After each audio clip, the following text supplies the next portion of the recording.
my name is Lucia, and thank you for tuning in to the GreenOlive cooking channel.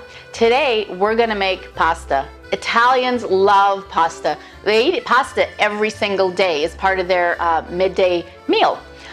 I have not met a pasta that I don't like. I love pasta, and it's so simple to make. And so today I'm gonna show you how easy and quick it is to make your own pasta. Don't forget to subscribe to the GreenOlive cooking channel so that you can keep up to date with all the recipes that we put out. And also go ahead and like this video if you like pasta. Pronto? Allora andiamo a cucinare. So today's recipe only has 4 ingredients. The ingredients are 2 cups of flour, 3 eggs, 1 teaspoon of salt, and 1 tablespoon of oil. And let me show you how to put that together. So we want to start with 2 cups of flour that we're just going to put on our bench.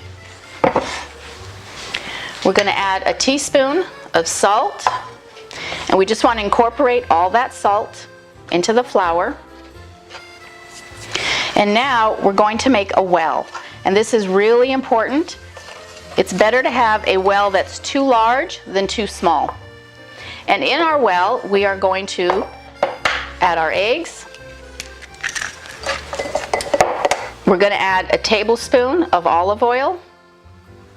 And with a fork, we're just going to break up our eggs and mix in the olive oil. And once our eggs are broken up, we can go ahead and take our fork. I like to work it perpendicular and just slowly start dragging the flour in. And you'll notice as you're dragging the flour in, your well will get bigger, but that's okay. We just want to keep doing this until it gets all nice and pasty.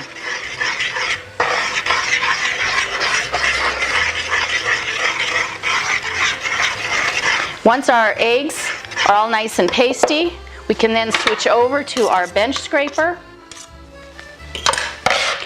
and just start bringing that flour from the outer edge of the well into the middle and just kind of break up the flour. And what this is doing is it's actually working the flour into the liquid. And I like to use the bench scraper just so that my hands don't get all full of dough. It's hard working with dough when your hands are all shaggy with the wet dough hanging all over.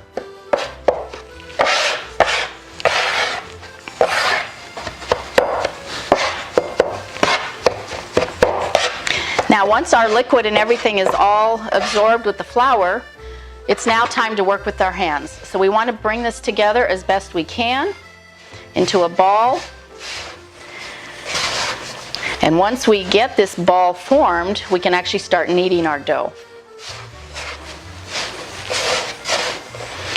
So now even though I have some that's still kind of shaggy and out there, don't worry about it. Most of it's already a ball. So at this point we want to fold the dough in half.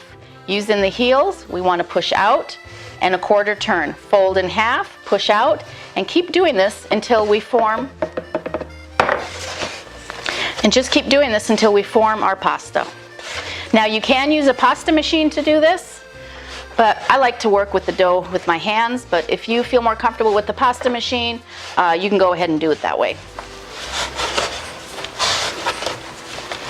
Okay, so now our dough is ready. I've kneaded it. It's rested for half an hour. You should give it about a half-hour resting time. That's just going to help with the elasticity building in the dough, so it is nice and chewy when you eat it. So we've got our dough here, and I'm just going to cut it into 4 pieces and just work with a quarter of the dough at a time. And now at this point, just so your dough doesn't get dry, you can go ahead and put a wet towel over it or cover it in a bowl, or but just make sure it's covered, or even plastic wrap, so it'll keep moist and won't get dry.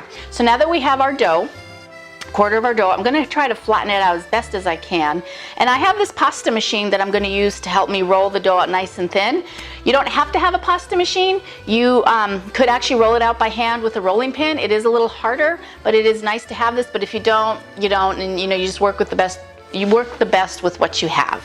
So we start on the widest setting. We take our dough and we start to roll. Oops. And here we have our nice piece of dough. If it's sticky, go ahead and add a little bit more flour.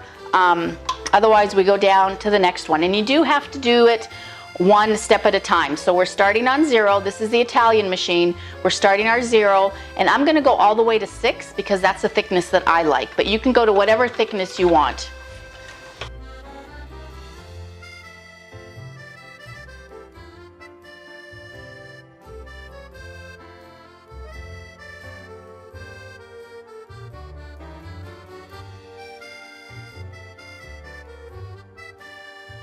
So now we can see from this little piece of dough, we actually got this big piece of dough once we've rolled it all the way out. And like I said, we went all the way to level 6. We could have gone thinner, but I think for me, I like 6. But you can go however thick or thin you like it. So now at this point, because it's really long and I'm going to be making fettuccine, I'm going to actually just kind of cut it in half.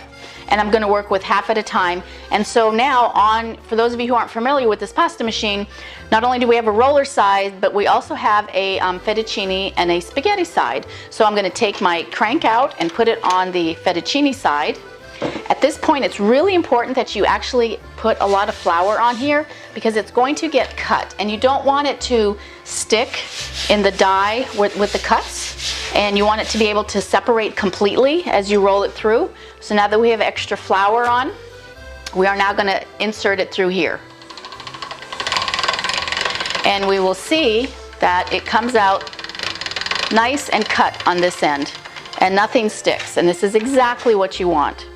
And at this point, you can add a little bit of flour on there, and you can just put it on a cookie sheet. You can set it out to dry. It's good to go. And if you wanted to, you could actually freeze this. So just make sure it's on a cookie sheet, kind of dries up a little, put it in the freezer, let it freeze, and then you can take it out and then bag it. But make sure when you put it in the freezer that you actually put plastic wrap on the bottom of your cookie sheet. Otherwise, it will stick to the bottom of the cookie sheet, and then you'll be scraping it, and it kind of will break all apart, and we don't want that. Now let's go ahead and do the second half of our dough.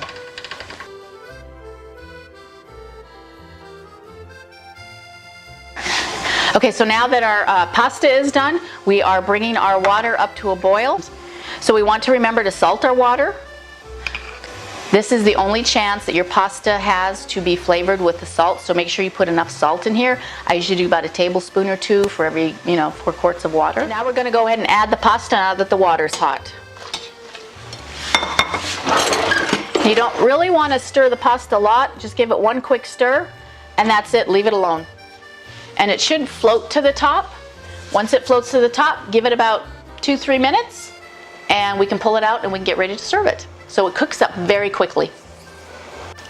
Now our pasta's cooked, so now we're going to top it off with our sauce. I have a marinara sauce that I'm going to top it off with. And if you would like to learn how to make this sauce, I have a video. I will include the link below so that you can check it out. And I've also have some meatballs. And so we can put some meatballs. But let me just say, in Italy, you don't serve meatballs with pasta. It's actually a separate dish. So I think the meatballs with the spaghetti is more of an Italian-American tradition. But in Italy, like I said, you do serve the meat separate as a whole nother entree. And to go ahead and top it off, we can just go ahead and sprinkle some Parmigiano Reggiano on top of our pasta. And enjoy, it is so good. Allora pasta è pronta. So I hope I've inspired and as well as empowered you to want to make your own pasta. This week's question is, I would love to know, what is your favorite pasta shape? And don't forget to go ahead and hit the subscribe button. And also, if you like this pasta, hit the like button and let me know what your favorite pasta shape is. Until next time, from my family to yours, ci vediamo dopo. Ciao.